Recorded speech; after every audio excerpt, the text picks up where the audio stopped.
Yan, klaro mga idol. Yan, magandang umaga yung lahat dyan mga idol ha. Magandang tanghali, magandang hapon yung lahat dyan mga idol. Bali, medyo natagal na ako sa pag-vlog mga idol. Kasi meron akong, kaan ba? Meron akong inikaso, isinik, insara? Inikaso, insara? Isikaso. Inikaso. Mama, ulan na maumagang sa inyo dyan mga idol. Nandito po kami sa Tagbilaran mga idol. Kasi magpa-ano na kami ni Wilson. Magpa-check up na kami. At salamat po kay Ma'am Switzerland. Ayan, Idol Saldo. Ayan, shout out po sa iyo Idol Saldo. Ayan. Yan, shout out po idol sa kan mo binigay ay kan ba kanang salamat po kay sa Switzerland. Ma'am from Switzerland. Ma'am from Switzerland, maraming salamat po. At saka kay Saldo nga nagbigay sa amin ng kuan ba. Silbing siya yung nagsilbing tulay para makapunta kami dito sa Tagbilaran. Bali magpa-check up na kami sa tainga ni Wilson mga idol. Yan. Bali doon na lang. Hintay na lang kami mga idol na kuan mga idol. Yung ulan, bali kuan pa mi. Parang alas 2 pa sa kadlawan pa kami na nabasa na ang pan mo doon na. Yung ba? Nabasa namin mga jacket oh. Yan, nabasa na namin. Nagkuhan lang kasi kami motor. Nagmotor lang kasi mga idol na. Yung motor namin basa na rin. Wala na ang kuhan ba. Yan, giniginaw. Mahal kasi yung kuhan pamiliti mga idol kaya nagmotor na lang kami. Para kuhan ba makasibsib kami ng kuhan mga idol ba. Pang gastos ni Wilson baka mahal-mahal yung kuhan mga idol, yung patingin ba sa tinga ni Wilson. Yan. Bali, magandang umaga sa natin mga idol. Doon na lang tayo magkita-kita sa mga idol. Doon pa kami. Malayo pa yung aming pupuntahan mga idol. Palipas muna kami ng oras kasi yung oras mga idol alas 6, mag-alas 7 lang. Tapos mag-open sila alas 8. Kaya hintay-hintay mo lang kami mga idol.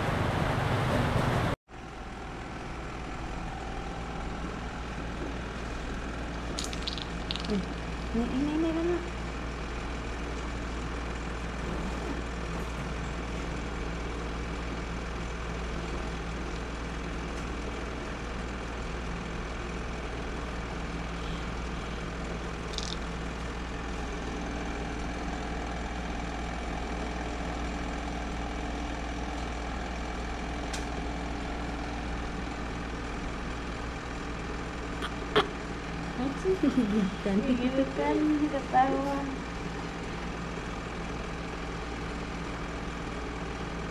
Gilok man gyud ni siya undoy. Gilok na sakit-sakit undoy dara nawa. Dara man gyud ni man.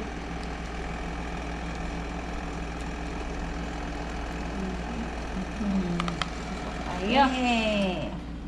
Na, nawa na to. Usara ka daunggan, ma'am? Palihaw gulabay na ato. Lagisi. Ketawa, oy. Kira ka? Ha? Check na to, me. Asis. Yun, limpyo na. Ganina, duwa na to nakita ng eardrum. Yehey! Pero nakita na nato na yung eardrum ay kanang puti. Sige, tigas na puta ha. Yep! Para makakita ka ma'am. Video si mama. Kana ma'am, maunay, hugaw, tanggalon na to na ka ng black. Hmm. Para makita to yung eardrum.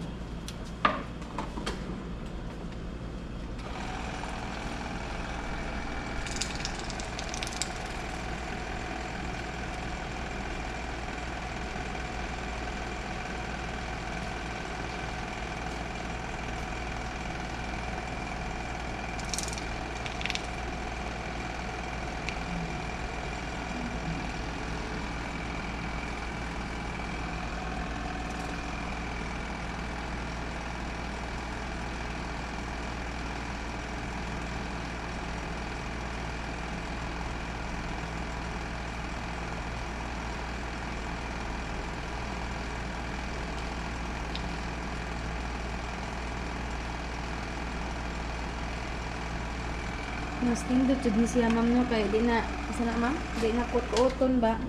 Ay kuhit-kuhiton. Depende ma'am, naiuban ko hiton pero kasagaran nga yun, hindi kay ano. Hindi sakit sa pasyente bitaw. Katawa oh. Sa eardrum oh. Gani hawa na to na eh. di ba sundo eh. Mo na importante nga makita na to kag ganina wala man na siya ginatabo na sa ato din. Okay. Okay na ta. Pining raman mo di ba dili na mo magpa-hearing test? Magkuhan tala, pahiring test tala. Hearing screening ra tong mabuhat ha kay baby pamanyapan ng bata pamangod siya di pa siya maka-follow instructions. So hearing screening is check natin yung pandungog. Ang result na would be pass and refer. So magpa-appeal po mo. Magpa-appeal ako na. Dedoy. Yeah. Thank you. Okay. Ito na. Anak siya po. Anak Kandoy. Check natin yung ears. Hearing screener. Screening rani ha. So, ang result, pass and refer. Yalingas ha!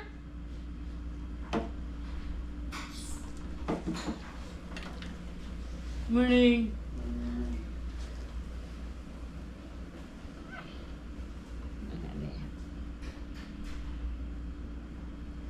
Yeah. On, pass, right, left, so left.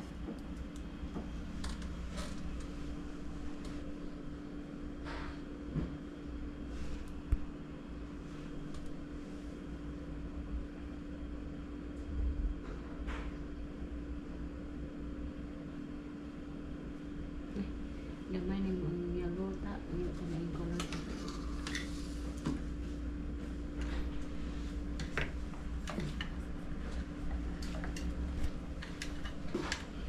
Good morning po. Good morning. Bata for nagpalimpyo niya. Pahiring taas na sila na yun. Asan na mo ba? Yan siya? Ha? Yan siya? Mili.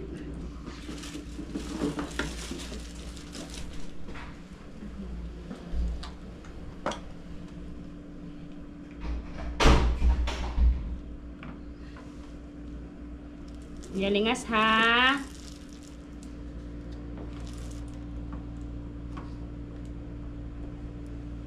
Green pasabot mo dito sa taas.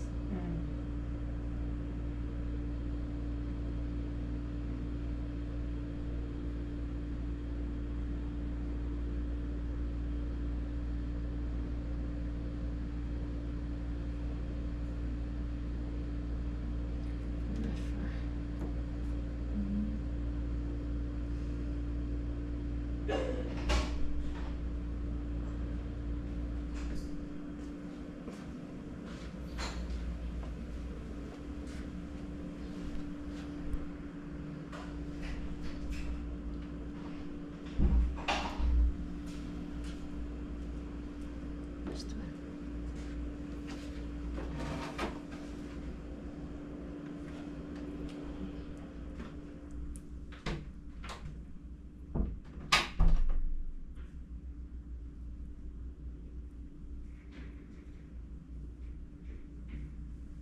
Ayun lang asbi. Okay. Pikas. Pikas na pod. Refer iyahang left. Kasi iyahang right may pass. Hopefully yung right may pass.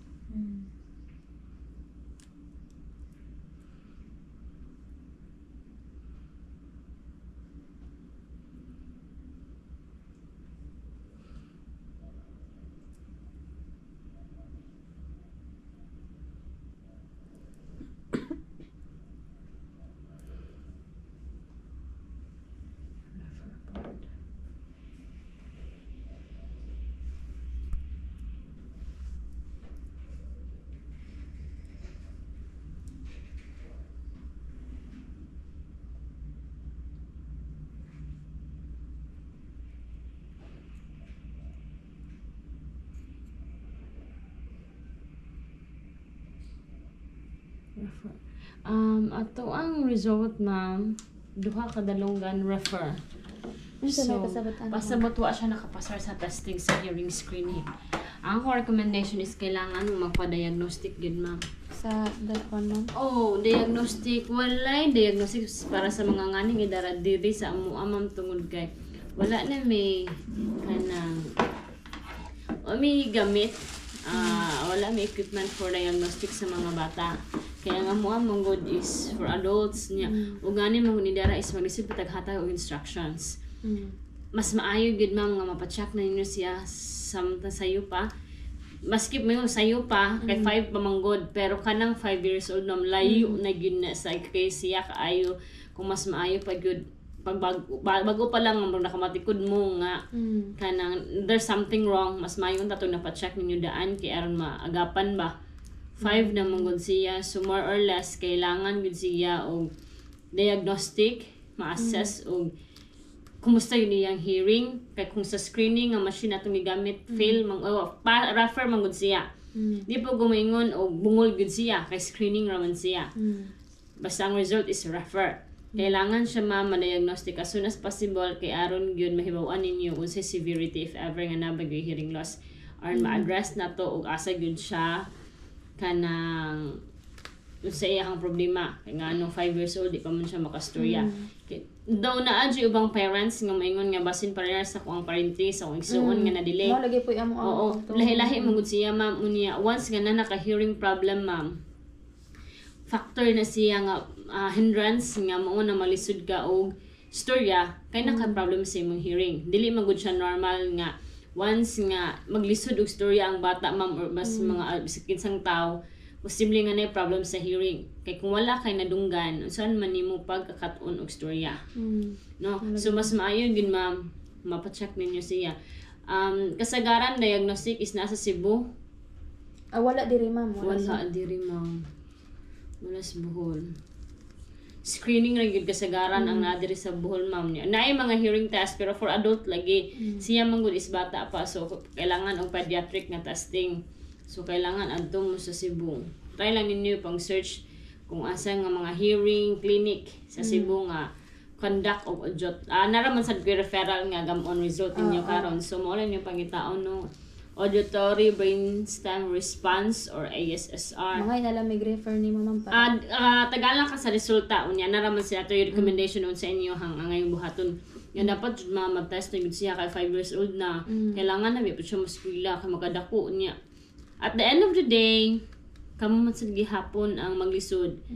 No? So para ma-assess po ninyo ang inyong mga kanang concerns nganong ngani siya nganong kanang murag feeling ninyo maghapon siya nakastorya or typically di ba kung ubang mga bata nga nang idara storyador na makiglalis na parents naman ko igsuon ma'am ba nga say tawagan ni naglisod siya kanang istorya ma'am ba nga nakastorya na siya mga panang 6 to 7 na siguro pa ma'am. Wala man po ko'y mahimo ma'am kung mo inyo ha kay kamo man ang parents ako lang as ako man nahimo sa akong trabaho pod mo lang po ito is awareness kay aron di po ta maglisod kay kamo ra masad gihapon akong gihunahon pero nara gihapon na ninyo basta ang ako lang is kumakaya as soon as possible mas maayo aron prevention gyud ang ato ang maunahon no prevention is better than cure by gyud so mas maayo na ma'am kay para may bawaan mo ma'am ba oo kay tungod anang ay parihara na sa imuhang lisod magud kaayo og mag-hope tagan ano unya basin ni 7 niya mo gihapon so ikaw gihapon as mama mingon kag maayo pa ikuan na baday gauna nga pagmahay di ba oo so ako alang is as parent pod wala pa akong tambag nga kung maayo kung para ninyo kung kaya ra pod mas maayo gud nga as soon as possible ma-testing siya. Kay dili man gud siya typical ma'am bata gani nga mga na-testing namo after birth pas magani dayon nga na ba. So na mga factor nga i-consider na to. Okay? So tagalan ta kag referral niya kanang for siya for further evaluation. Okay? Okay ma'am. Thank you ma'am. Sige. Baby. Oh, yung putang Apo dito si Bula. Yes. Oh,